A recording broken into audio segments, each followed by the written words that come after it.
जी business में आपका एक बार फिर स्वागत है। आप देख रहे हैं हमारी खास पेशकश जी इम्पैक्ट। डीजीसीए की चिट्ठी के बारे में डीजीसीए ने एयरलाइंस को आड़े हाथों लिया है, कहा है कि किराया पहले से ही ज्यादा है, कार्टेल बनाते हैं और इसका जवाब दीजिए। 14 फरवरी तक ये बताना होगा कि आखिर ऐसा क्या संयोग है जब सभी एयरलाइंस मिलकर एक साथ सबने किराया बढ़ाया है। हमारे साथ इस वक्त बात करने के लिए जी बिजनेस संवाददाता सिद्धार्थ शेखर हैं, हमारे साथ सुभाष गोयल साहब हैं, स्टिक के चेयरमैन हैं स्टिक ग्रुप के। सबसे पहले इस कार्यक्रम के सिलसिले में आपसे शुरुआत करते हुए गोयल साहब, डिप्लोमेटिक आंसर मत दीजिएगा, जो हालात हैं दो चिट्ठियों से हमने पर सेंट्रलाइज रखेंगे। एक तो ये कहा है कि कार्टलाइजेशन की बू आती है, जवाब दीजिए। आपको लगता है कि मिलकर किराया बढ़ाया है और एजेंट्स को भी सूचित नहीं किया? बिल्कुल कार्टलाइजेशन है जी। और दुर्भाग्य की बात यह है कि हमें सिविल एविएशन मिनिस्टर पे बहुत उम्मीद थी जी कि जिस तरीके से उन्होंने प्राइवेटाइजेशन करी एयरपोर्ट्स का वो करा, पर अब मुझे समझ नहीं आ रहा कि पब्लिक का जो इंटरेस्ट है, उपभोक्ता का जो इंटरेस्ट है, वो उसको क्यों ओवरलुक किया जा रहा है। जी, जी।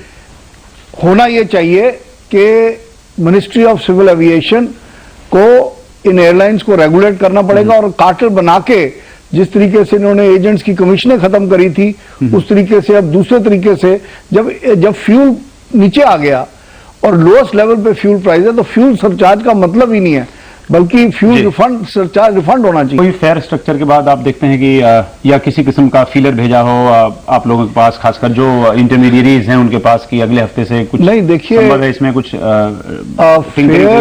फेयर इंक्रीज करेंगे तो जो हमने कमीशन अभी रिस्टोर हुई है उसके ऊपर इनको कमीशन देनी पड़ेगी जी। फ्यूल सरचार्ज के ऊपर कोई कमीशन है नहीं जी। ना फ्यूल सरचार्ज के ऊपर ये टैक्स देते हैं। तो मैं समझता हूं कि ये सिर्फ उपभोक्ता के साथ ही नहीं चीटिंग है, ये सरकार के साथ भी चीटिंग है। और मुझे समझ नहीं आता कि सिविल एविएशन मिनिस्ट्री इसको क्यों सपोर्ट कर रही है जी। गोयल साहब, कोई इस वक्त जब दो तरह की बात है, एक तो किराया बहुत ज्यादा है ऐसा सरकार ने चिट्ठी में कहा है, एक्शन लेंगे 14 फरवरी तक, जवाब दीजिए। किसी किस्म की उम्मीद करें कि अगले हफ्ते तक शायद एयरलाइंसों का, जो एयरलाइंस कंपनियां हैं उनका कलेजा थोड़ा पसीज जाए और ये कहें कि नहीं अब ग्राहकों पर दया आ गई, ऐसा कुछ देखते हैं? बस ये बड़ी दुर्भाग्य की बात है। जब इस देश में नेशनलाइजेशन ऑफ एयर सर्विसेज हुई थी तो ये क्या कि हुई थी कि हम कंज्यूमर के लिए एक एयर ट्रैवल एसेंशियल सर्विस है और कंज्यूमर के लिए कर रहे हैं जी। और अब दुर्भाग्य ये है कि कंज्यूमर के लिए जब लो कॉस्ट कैरियर्स आए थे और एक कंपटीशन में हो रही थी, उनको लैंडिंग चार्जेस में और इनमें सहूलियतें नहीं दी गई जी। और उनको जो बड़े कार्टलाइज्ड एयरलाइंस थी उन्होंने उनको हड़प कर लिया। तो अब गवर्नमेंट को इंटरवीन करना चाहिए और कम से कम जो नेशनल कैरियर है, दुर्भाग्य से इंडियन एयरलाइन को भी खत्म कर दिया गया जी जी, तो उनको कम से कम एक डोमेस्टिक लेवल पे एक सर्विस पॉइंट ऑफ व्यू से एक सर्विस चलानी चाहिए जो कि आम आदमी भी एयरफेयर चला सके। गोयल साहब हमारे साथ बने हुए हैं। गोयल साहब, सरकार कुछ जैसे एमआरटीपीसी ने इस पर इंक्वायरी की बात कही है, एमआरटीपीसी इन्वेस्टिगेट करेगी, सरकार ने चिट्ठी लिखी है डीजीसीए के माध्यम से, लगता है कि कुछ इस पे खास होगा या एक लिपापोती है या सरकार नरम है? और अगर सरकार बिल्कुल सख्त होती तो शायद ये नौबत ही नहीं आती।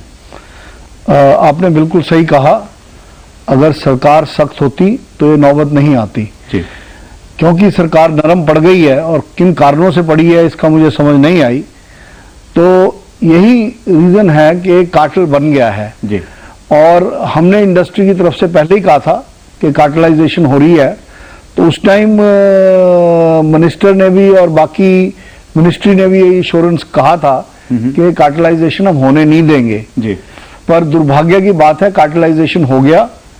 पहले हजारों लोगों की नौकरियां। नहीं, पर ये किस तरह का कार्टेलाइजेशन है? इसमें पैसेंजर नंबर कम है, पहले से ही रिसेशन है, किराया बढ़ाते हैं, कल को पैसेंजर कहां से जुटाएंगे किसी भी एयरलाइंस के लिए? मतलब क्या इसमें कुछ बिजनेस डायनामिक्स है, कुछ बिजनेस सेंस बनता है या नहीं बनता? नहीं, बिजनेस सेंस कुछ नहीं है। जब पहले कहते थे डिमांड एंड सप्लाई है जी, तो अगर डिमांड कम हो गई तो किराए कम होने चाहिए जी, ना कि किराए बढ़ने चाहिए जी, और अगर सारी एयरलाइन मिलके करती हैं तो ये 100% कार्टलाइजेशन है और in the larger national interest of increasing demand of making air travel within the reach of the common man, जी, जो कि एक टाइम एयर डेक्कन का स्लोगन था, तो उसको गवर्नमेंट का स्लोगन बनना चाहिए और गवर्नमेंट की ये जिम्मेवारी है, मिनिस्ट्री ऑफ सिविल एविएशन आम आदमी का इंटरेस्ट वॉच करने के लिए बनी है, ना कि एयरलाइंस का इंटरेस्ट वॉच करने के लिए। चलिए गोयल साहब, आप आए हमारे साथ, आपने बातचीत की डीजीसीए की चिट्ठी पर और एमआरटीपीसी के इन्वेस्टिगेशन पर। आपका बहुत बहुत शुक्रिया।